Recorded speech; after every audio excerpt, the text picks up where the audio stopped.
Guys, कैसे हैं आप सब। उम्मीद है कि आप सब बहुत अच्छे होंगे। चलिए आज हम आप लोग के लिए एक इम्पोर्टेंट क्वेश्चन लेके आए जो 2023 के लिए मोस्ट इम्पोर्टेंट है। आप लोग को ज़्यादा चांस है कि ये क्वेश्चन इस बार 2023 में 12th एग्ज़ाम में आएगा ही। तो मैंने ये एक सटीक क्वेश्चन चुना है जो आप लोग के लिए एग्ज़ाम में आ जाए, तो आप लोग को मैं इसे लिखने का तरीका और कैसे हम लोग एग्ज़ाम हॉल में अपना आंसर एकदम सटीक लिख सकते हैं, एकदम अच्छा लिख सकते हैं, जिससे हमें फुल मार्क्स इजीली मिल सके और इजी तरीका में मैं आप लोग को बताने वाली हूँ।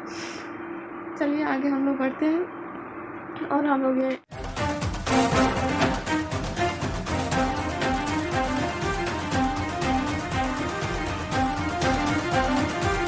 आंसर देखते हैं। और आप लोग को मैं एक ख़ास बात बताने वाली हूँ कि ये टॉपिक उदारवाद पोल साइंस चैप्टर 5 का है। 2021 में फांसीवाद और गांधीवाद 2021 में गांधीवाद और मार्क्सवाद आ चुका है, तो इस बार ज़्यादा चांस है कि उदारवाद और फांसीवाद आएगा। तो मैं उदारवाद के ऊपर ये वीडियो दे रही हूँ, इसके बाद मैं फांसीवाद के ऊपर एक वीडियो दे दूँगी। आप वो दोनों वीडियो एकदम अच्छे से कर लीजिएगा, तो आप लोग को एग्ज़ाम में 8 मार्क्स लेने से कोई नहीं रोक सकता है। आप लोग फुल मार्क्स ले पाएंगे तो, और ये 2 क्वेश्चन के अंदर ही आपका एग्ज़ाम में आ जाएगा लॉन्ग क्वेश्चन में। तो आप लोग ये क्वेश्चन को बढ़िया से देखिए और हम आप लोग को एक ही आंसर में इतना सारा क्वेश्चन दिखाने वाले हैं कि कैसे लिखा जाता है। एग्ज़ाम में अगर किसी भी चीज़ से हमें क्वेश्चन पूछ ले, इससे आप MCQ भी बना सकते हैं, ऐसे क्यों भी बना सकते हैं और लॉन्ग क्वेश्चन भी कर सकते हैं। तो आप लोग हमारे वीडियो को पूरा देखिएगा। चलिए हम लोग देखते हैं उदारवाद लाइब्रेरियलिज्म, मूल सिद्धांत एवं विशेषताएं और अर्थ। उदारवाद को लाइब्रेरियलिज्म भी कहा जाता है। इंग्लिश पॉइंट हमेशा याद रखिएगा, क्योंकि आगे चल के आपको इंग्लिश ही काम आने वाला है। मूल सिद्धांत एवं विशेषताएं और अर्थ, इसमें 2 क्वेश्चन बन गया, मूल सिद्धांत भी और इसका अर्थ भी।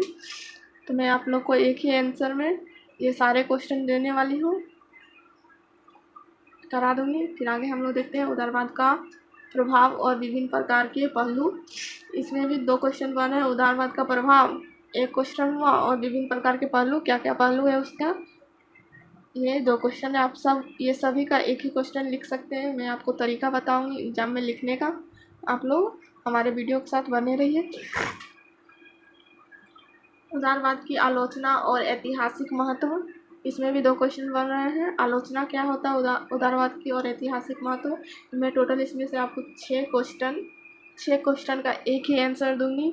आप लोग इसी तरीक़ा से कर सकते हैं।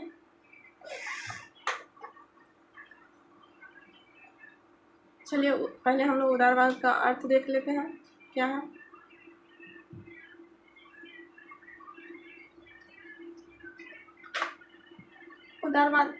उदारवाद केवल एक विचारधारा ही नहीं है, बल्कि इसे एक दर्शन, एक आंदोलन, एक अवस्था एवं जीने का तरीका कहा जा सकता है। उदारवाद राजनीतिक विचारधाराएं से कहीं अधिक एक मन स्थिति है। समय समय पर विभिन्न विचारकों ने अपने अपने तरीके से परिभाषित किया है। जैसे लास्की कैसे उदारवाद को अपने तरीक़ा से परिभाषित किया है। इसमें कहा गया उदारवाद को कितना लोग बोलते हैं एक विचारधारा, लेकिन ये बस विचारधारा ही नहीं है, ये जीवन जीने का एक सटीक तरीका भी है। उदारवाद को राजनीतिक तरीक़ा से भी, सामाजिक और जितने तरीके से हम लोग इसे मान सकते हैं वो सब है। समय समय पर विभिन्न प्रकार के थिंकर लोग इसे अपने अपने विचारधारा व्यक्त किए हैं। क्योंकि ये कैसा है उदारवाद, तो लास्की क्या कहे हैं अपने विचारधारा में, हम लोग देख लेते हैं। उदारवाद कुछ सिद्धांतों का समूह ही नहीं बल्कि मानसिक विचार भी है। लास्की ने कहा है कि उदारवाद एक सिद्धांत का समूह ही नहीं है, उसका मानसिक विचार भी है, वो मानसिक विचारधारा भी व्यक्त करता है उदारवाद। चलिए मोकागर्वी, ये भी एक थिंकर है। ये क्या कहे हैं उदारवाद के बारे में देख लेते हैं। एक राजनीतिक सिद्धांत के रूप में उदारवाद दो अलग अलग तत्वों का मिश्रण है। इसमें से एक तत्व लोकतंत्र एवं दूसरा तत्व व्यक्तिवाद है। लास्ट की भी उदारवाद को कहा है कि यह अलग अलग है उदारवाद। इसमें एक तंत्र को लोकतंत्र और दूसरा को व्यक्तिवाद कह सकते हैं। चलिए उदारवाद का सिद्धांत, हमने आपको उदारवाद का 6 क्वेश्चन हम बताने वाले थे, तो उदारवाद का अर्थ एक क्वेश्चन कंप्लीट हुआ।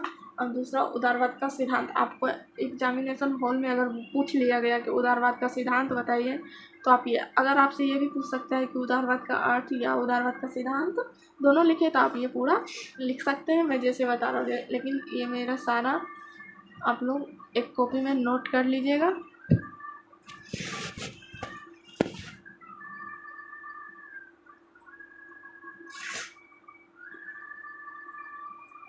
नोट कर लीजिएगा।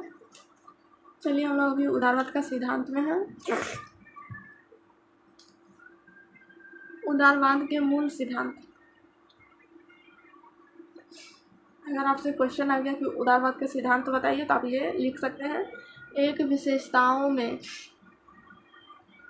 अंतर करना संभव नहीं है। वास्तव में उदारवाद के मूल सिद्धांत को इसकी विशेषता द्वारा ही प्रतिवश किया जा सकता है। ये विशेषताएं निम्नलिखित है। ये विशेषताएं निम्नलिखित है उदारवाद का सिद्धांत।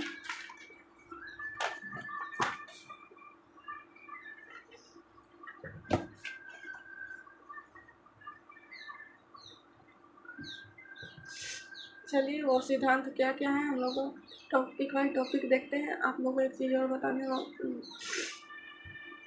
चलिए वो सिद्धांत क्या है, हम लोग टॉपिक बाई टॉपिक देखते हैं। आप लोग को एक चीज़ और बताना चाहती हूँ कि आप लोग भी एग्जाम में जैसे हमने लिखा है सेम टू सेम वैसा ही लिखिए।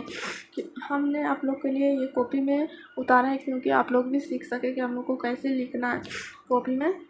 ऐसे जैसे उसका टॉपिक जो आया वो टॉपिक हम दिए हैं, उसको अंडरलाइन भी किए हैं। और फिर ब्लू पेन से उदारवाद के बारे में लिखना स्टार्ट करेंगे। अधिकारवाद का विरोध, उदारवाद के सिद्धांत में अधिकारवाद का विरोध भी है। चलिए देखते हैं क्या है ये। उदारवाद हर प्रकार के अधिकारवाद का विरोध ही है क्योंकि यह व्यक्तिगत स्वतंत्रता का शत्रु है। उदारवाद इस बात को मानता है कि किसी भी प्रकार का अधिकार व्यक्तिगत स्वतंत्रता पर प्रतिबंध लगाता है एवं यह व्यक्तियों की स्वतंत्रता इच्छाओं के कार्यान्वयन को सीमित कर देता है। पहला टॉपिक है राजनीतिक, पहला टॉपिक अधिकारवाद। दूसरा टॉपिक हम लोग देख लेते हैं राजनीतिक समानता। जैसे टॉपिक वाइज टॉपिक आप लोग जरूर लिखने का प्रयास कीजिएगा। आप लोग एक ही बार खिचड़ी बना कर लिख दीजिएगा तो आपका पूरा कोई देखेगा ही नहीं, काट देगा। उदारवाद राजनीतिक समानता का समर्थन है। राजनीतिक समानता का अर्थ लिंग, जाति, वर्ग, धर्म अर्थित्व के भेदभाव के बिना सभी लोगों को राज्य में कार्य एवं मत देने का अधिकार से है।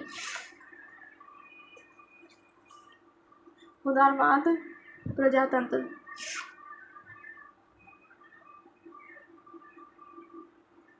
लिबरल डेमोक्रेसी को लोकतंत्र भी कहा जाता है। चलिए हम लोग आगे देखते हैं। उदारवाद उदार प्रजातंत्र का पक्षपाती है।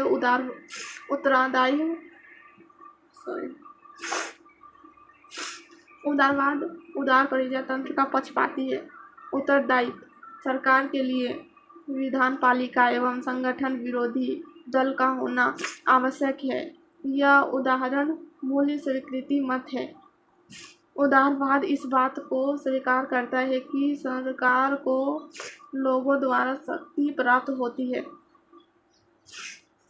यह टॉपिक उदारवाद प्रजातंत्र का ये होगा।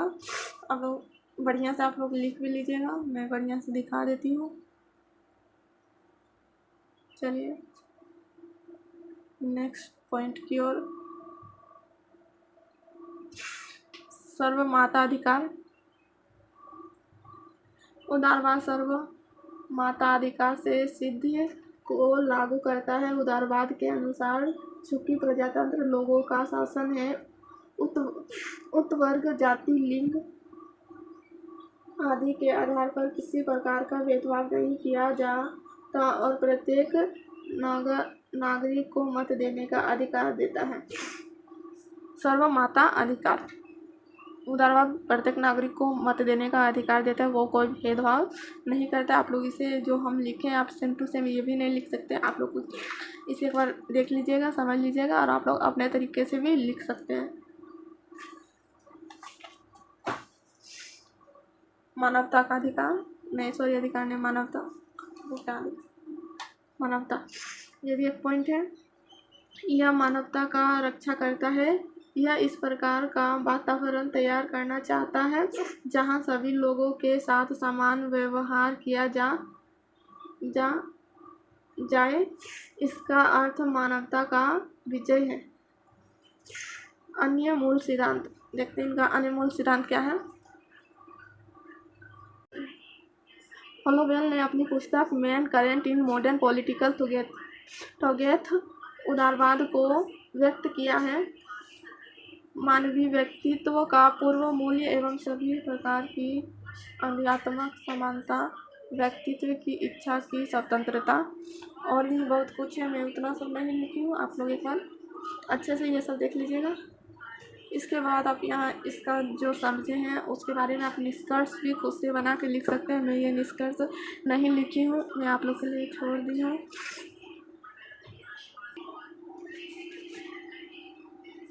आप लोग इसका एक निष्कर्ष भी ज़रूर लिखिएगा, क्योंकि आप लोग को फुल मार्क्स लेना है तो आपको निष्कर्ष भी लिखना बहुत ज़रूरी है। मैं आप लोग के लिए छोड़ी हूँ कि आप लोग क्या समझे हैं इससे, वो निष्कर्ष खुद से बना के लिखा जाता है।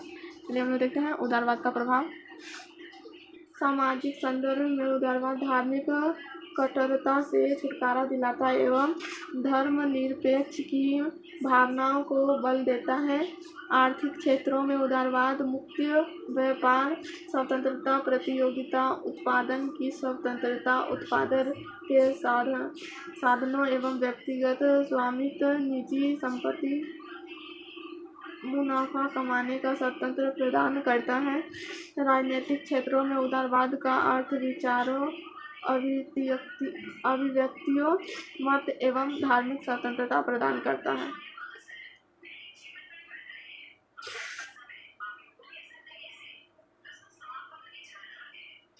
उदारवाद का प्रकार में उदारवाद को 3 प्रकार में बांटा गया है। सामाजिक, ब्लैक पेन से आप लोग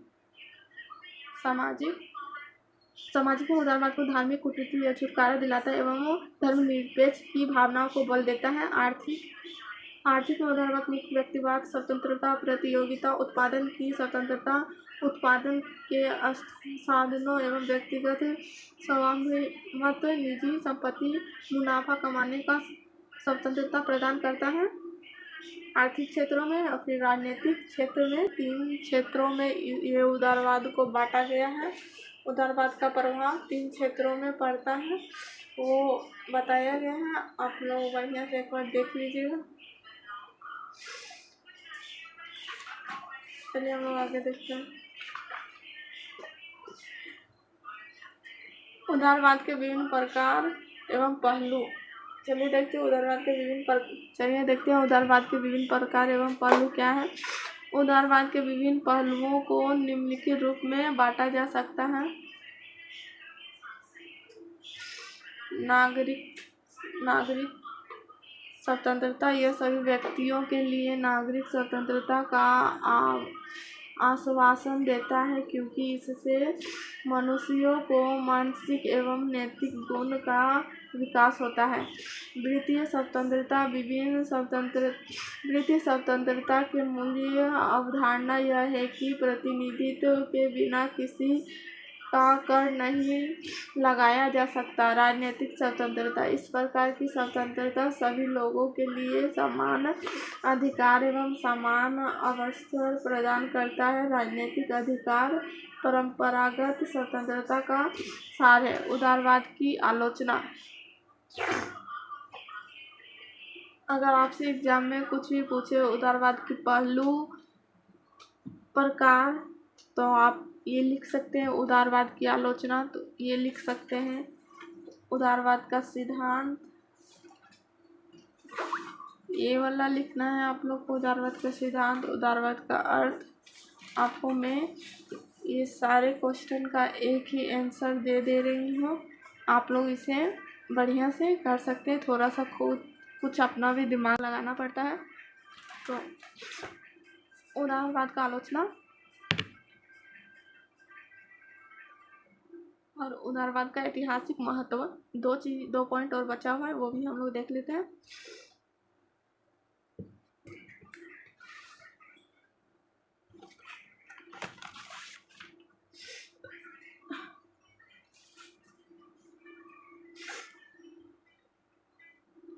मैंने उदारवाद का आलोचना पूरा नहीं लिखा था, मैं सोची कि आप लोग के लिए ये इतना ही बताना काफ़ी होगा कि एग्ज़ाम में आप लोग कैसे आप लोग लिखिएगा कि आप लोग को अच्छा मार्क्स मिल सके। तो मैं आलोचना बुक से ही आप लोग को बता दूंगी, आप लोग यहाँ से देख लीजिए।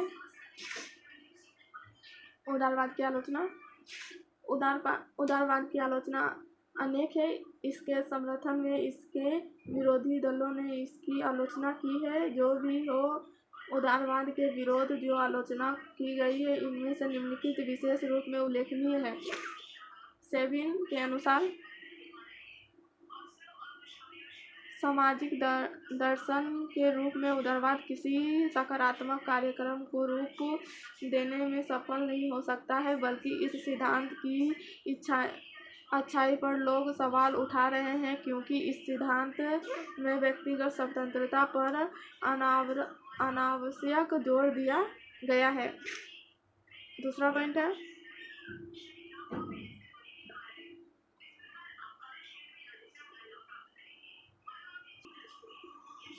चलिए दूसरा पॉइंट हम लोग देख लेते हैं क्या है।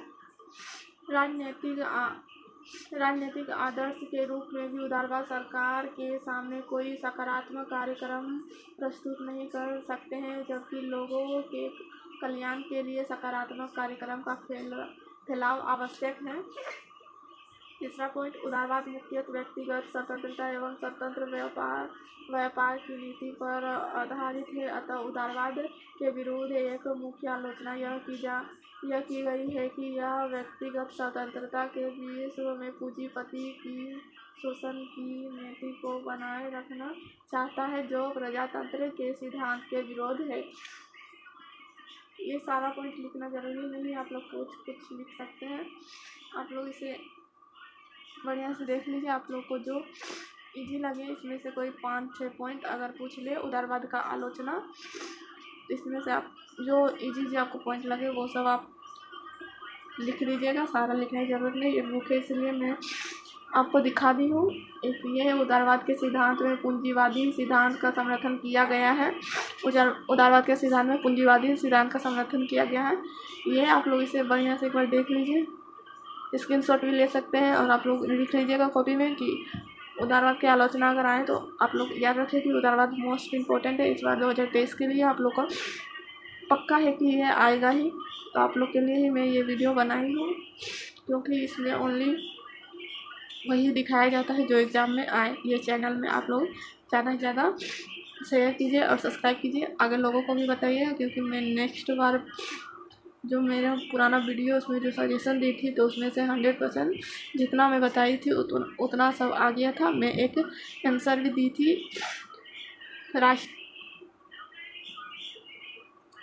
मैं एक आंसर भी मेरे चैनल में अपलोडेड है, वो आंसर भी मैंने दी थी, तो वो आंसर भी आप लोग मत देखिएगा, क्योंकि इस बार वो आंसर नहीं आएगा। वो आंसर नेक्स्ट बार के लिए था, वो लोग को आया भी था। चलिए, ये उदारवाद का आलोचना आप लोग देख रहे हैं। अब उदारवाद का ऐतिहासिक महत्व देखना है।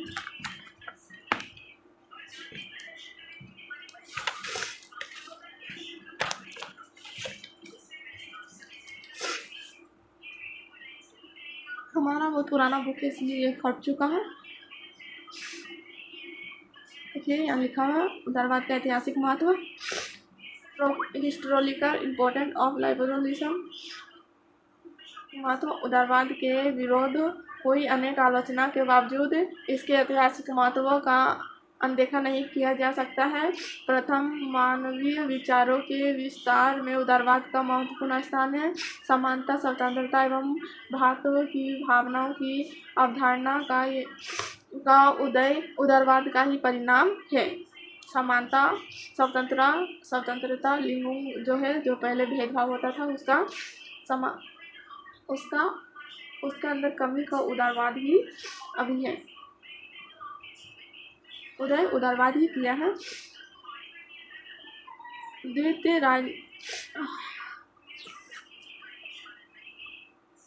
द्वैत जागीरदारी प्रथा के विरुद्ध समर्थन करने में उदारवाद की अहम भूमिका है। यह वही सिद्धांत है जिसके व्यक्तित्व, स्वतंत्रता, मताधिकार, विशेषताएं, औरतों का मताधिकार, न्यायपालिका की निष्पक्षता आदि सिद्धांतों को लागू किया है। यही उदारवादी ने औरतों को भी मत देने का अधिकार दिया है।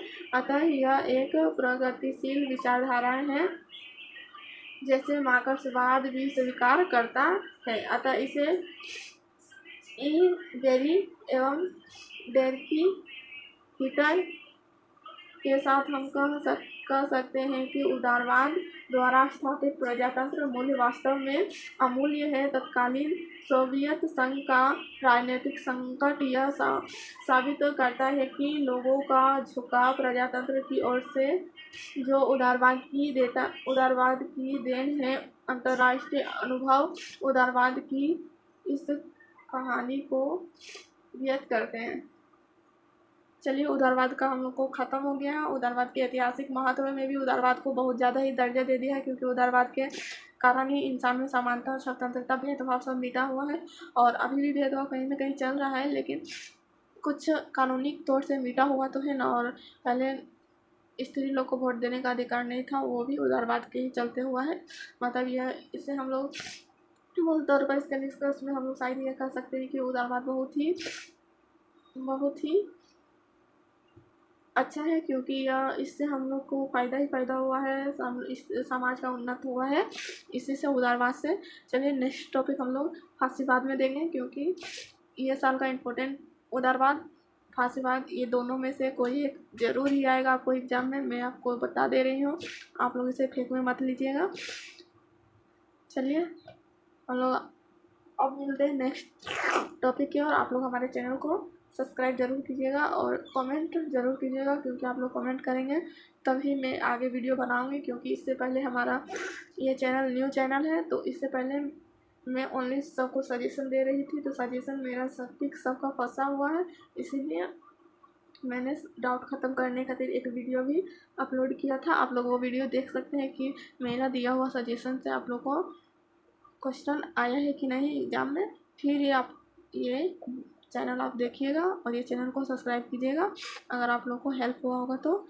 और चलिए, आज के लिए हम यहाँ ही ख़त्म करते हैं अपनी बात को। चलिए, मिलते हैं नेक्स्ट वीडियो में। हाँ, और आप लोग को जैसे मैंने ये बताया, जैसे लिखने का तरीका वो कीजिएगा। और मैंने आप लोग को ये सारा क्वेश्चन का आंसर एक ही वीडियो में दे दिया हूँ। इसमें से आप लोग को MCQ, SAQ और लॉन्ग क्वेश्चन तीनों हो जाएगा। आप लोग के लिए बहुत बेस्ट, बहुत अच्छा मौका है ये आजकल के ऑनलाइन में सब शॉर्ट से शॉर्ट तरीका देखने का। मैंने आप लोग को एक बेस्ट तरीका बताया है, जिससे आप लोग को ये क्वेश्चन भी हो जाएगा, आप लोग को एग्जाम में फुल मार्क्स ही मिल जाएगा। और ये याद रखिएगा, ये 2023 के लिए मोस्ट इम्पोर्टेंट क्वेश्चन है, तो आप लोग प्लीज़ इसे अनदेखा नहीं कीजिएगा। इसमें जोर दे रहे हैं। और एक और वीडियो यही चैप्टर से अपलोड करेंगे फांसीवाद में, तो वो भी आप लोग ज़रूर देखिएगा। चलिए, मिलते हैं नेक्स्ट टॉपिक के और।